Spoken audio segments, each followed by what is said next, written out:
Hi, I'm Peter Kalmstrom of kalmstrom.com Business Solutions. In this demonstration, I will show you how to integrate with Fortnox, which is a Swedish invoicing, accounting, and lots more, CRM systems, and lots of other things. It has a rather robust API, but it doesn't really have good documentation on how to reach that with PowerShell and Power Automate. So that's my expertise areas, of course, so I wanted to show you how to do that. First of all, you need to find yourself logged into Fortnox, of course. You want to find the developer portal. If you don't find that, then you need to contact support and get that. They're usually rather quick and friendly to work with. I've also prepared, as you see, a PowerShell file here, which has the client ID, client secret, base 64 creds, authorization code, refresh token, and access token. Those are the different keys that we need to work with to get into Fortnox. So let's start here by creating a new integration. And I'll call that Peter Demo Integration. Just create that integration, and that gives us the client ID. So we can copy that, put that in here. Perfect. And we have the first step taken. And then we go in and edit. And we also want the client secret. So we view the client secret and copy that too. Great, then we have that. And then down here we need to set what are we going to work with. So in this case I'm going to work with the orders. They are in alphabetical order. So there's the orders, and also I want to look at the customers. So there I save the changes. That's all we need from there. Now I have an integration, but that integration is not yet authorized. To do that, we need to get an authorization code. That's the next step now. To get to that authorization code, we can take this link here, and I'll show you the documentation for where it is. And I've also prepared here the base 64 encoder of Bing, which is what we want to use here. So here is the documentation. Let's put that up a bit, and we'll see where we're going with this. Get authorization code. This is the request that we want to make. We're going to use get and all of that. Let's copy that part there, the whole URL, and build our own in Visual Studio. So let's just copy that whole thing in there, and let's see which parts we need to change.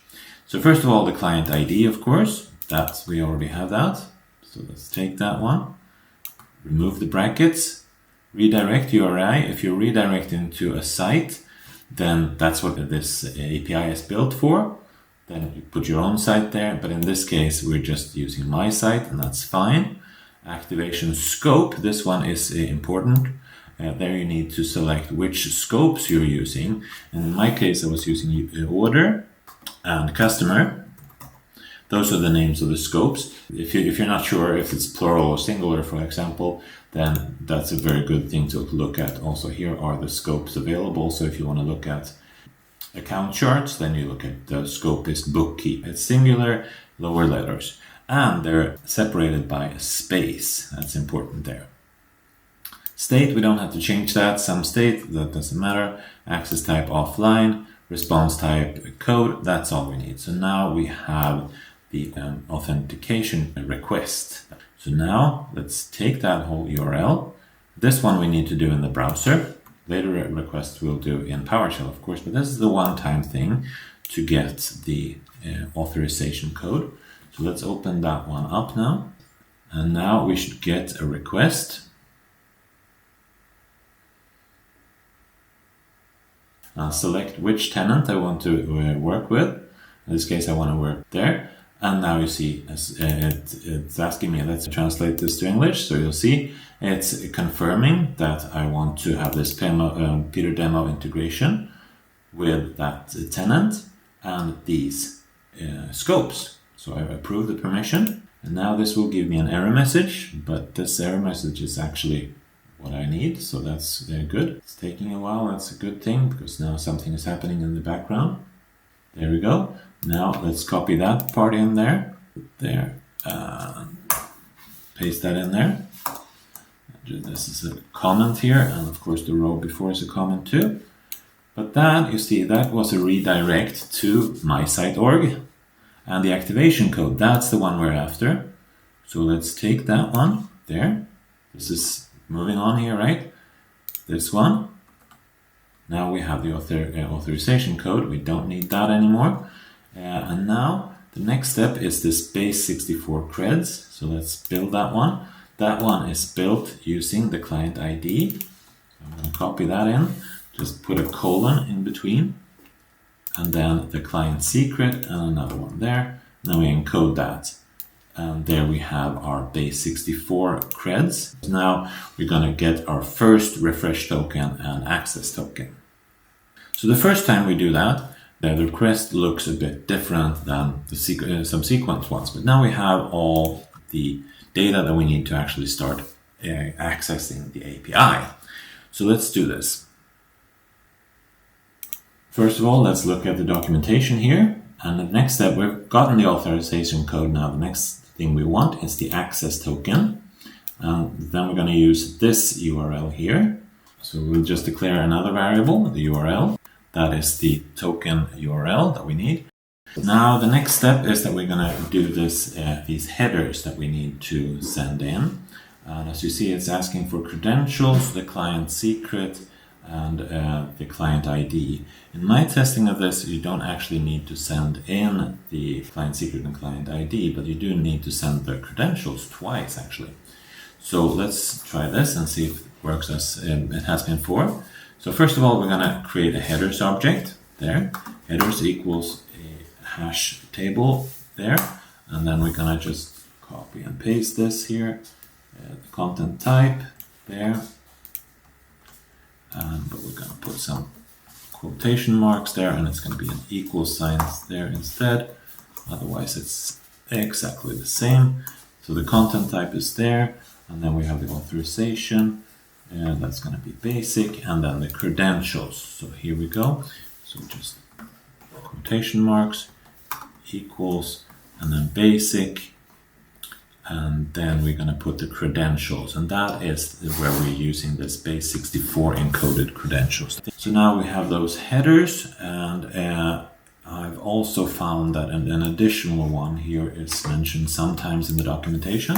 So let's do another one with just credentials and just the actual base 64 credentials there again. So that has worked for me in the past, so let's go with that. That's the headers. So content type, authorization, credentials. That should do it. Next, we're going to go ahead with the body. And that's going to be this part here. Exactly that. So just do body equals, paste the whole thing. Make sure you're using the same organization that you did when requesting, the same redirect URI. But I'm just using the example from the Fortnox documentation, so that shouldn't be a problem there. So this is the body, and the only thing I need to change here is this, the authorization code, and that's the one I got up here. So let's copy that one up here.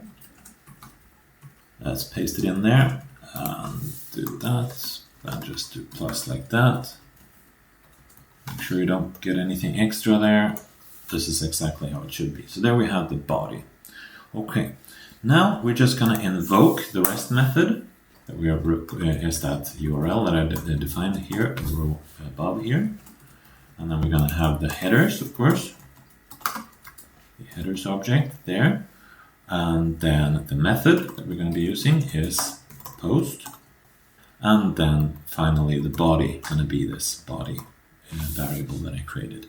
It's very important now that you actually capture the response from this, so let's do that. Put it in a variable, because otherwise this authorization code only works once. So you're only going to be using this first time when you're trying to get the refresh token and access token. Otherwise you have to do the whole, open in the browser and copy the code and all that again. Now we run this. Let's make sure we have all the variables. Actually, we can run the whole script there. Just run that. And the error I made there was simply a space there. Let's try it again. Should be a space after the basic. Yes, let's try that again. When I did this the first time, I actually got a message saying that my authorization code had expired, so I had to do this whole thing with the browser and get a new authorization code, but then it worked. So then we got my response object here.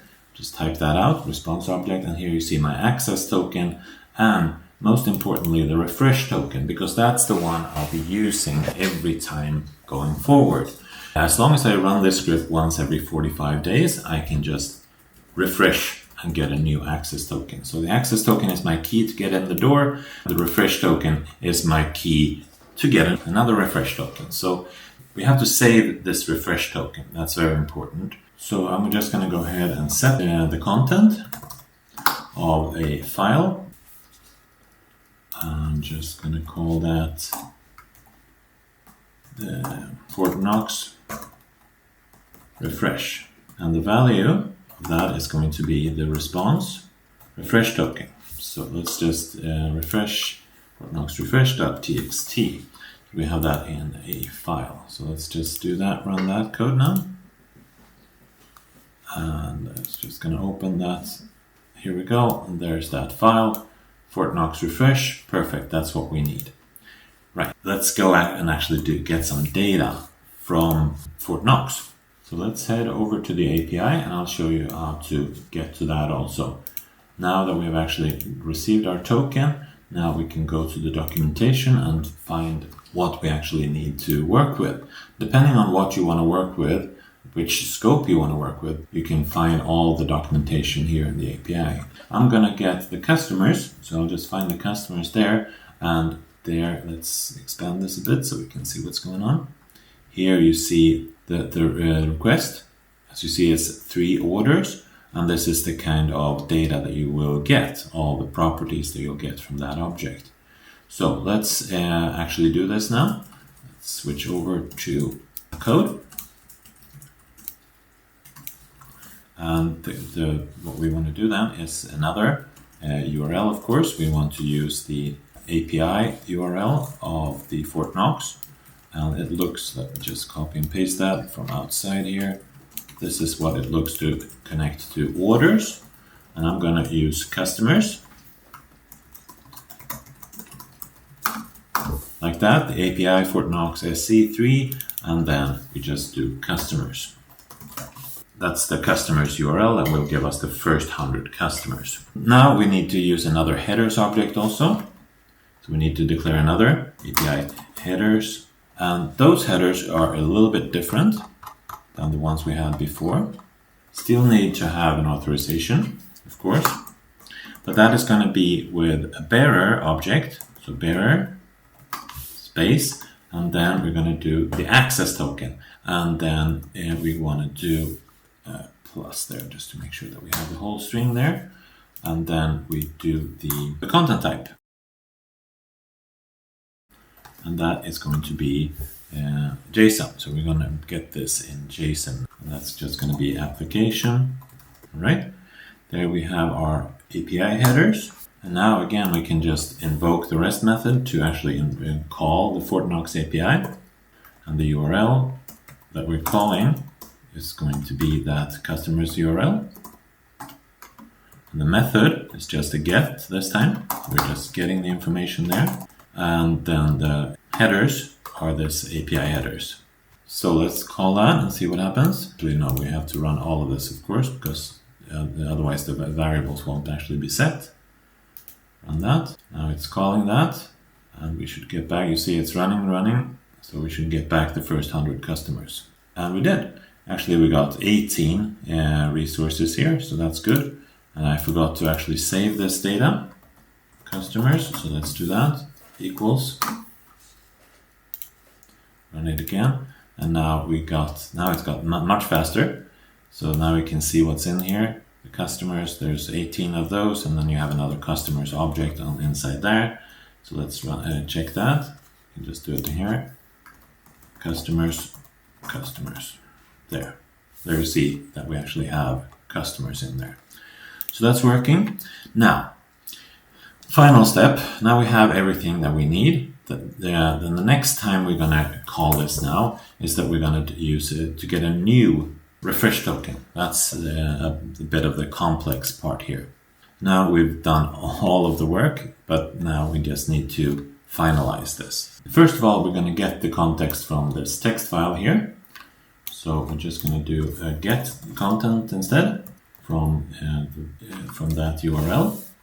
and then put that in a variable.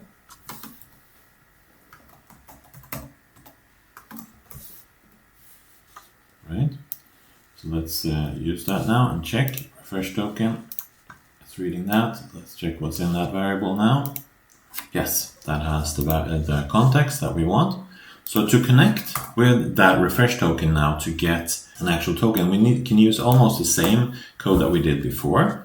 So let's just do if we have a refresh token, then we do something, and if we're not, then it's this first code that we did here. But the URL is going to be the same, so we can put that in here, outside there, and the headers are going to be the same also, so let's put that there. Yes, we can put everything in there. But it's the actual body that's going to be a bit different.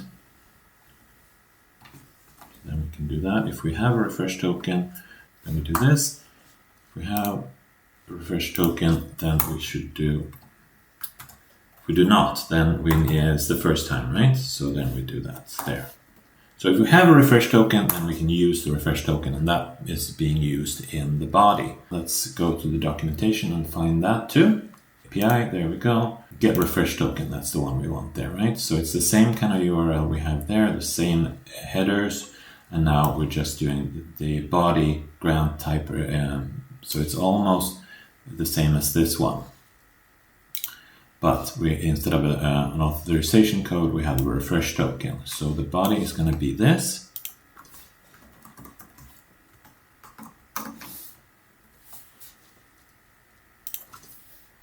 And then we're just going to do there.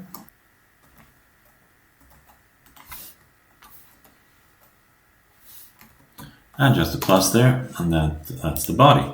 So there we go. So that should work now. So now if we run the code again, it should of course have a refresh token in that file. There. Actually, we can take that row there down a bit so that we can make sure that these are together. So we're using the same URL, the same headers. We're checking, do we have a refresh token? And if we do, then we just get a new one. If we don't, then we use an authorization code. And then we get a response, and we save the refresh token, and we keep using the access token. So let's see if this runs now. Let's first check what we have. The refresh token is there. We see that, right? So if this works now, then we're going to get a new refresh token, and we're going to get the same kind of customer's response. So I did a mistake here. Let's just paste that in there. So we type equals refresh token, and the actual refresh token equals the refresh token. All right, let's try that again and see how that works. Right, so everything ran. Let's check if we actually have the refresh token now. There you see we have a new refresh token. No, the refresh token is of course saved now, but we don't have it in that variable. We have it in the response refresh token. That's where we have it. So that's, you see, it's a totally new refresh token, and that is also saved in this. So that's the response refresh token. That's what's saved, and that's what we have. And we got some values. We got the same customers, of course. All right. So that concludes my demo, and the script will be available. Of course, I'll clear out the client IDs and that stuff, but this will be available with the demo. So that shows you how to access data from Fortnox using PowerShell. Thank you for watching this demonstration.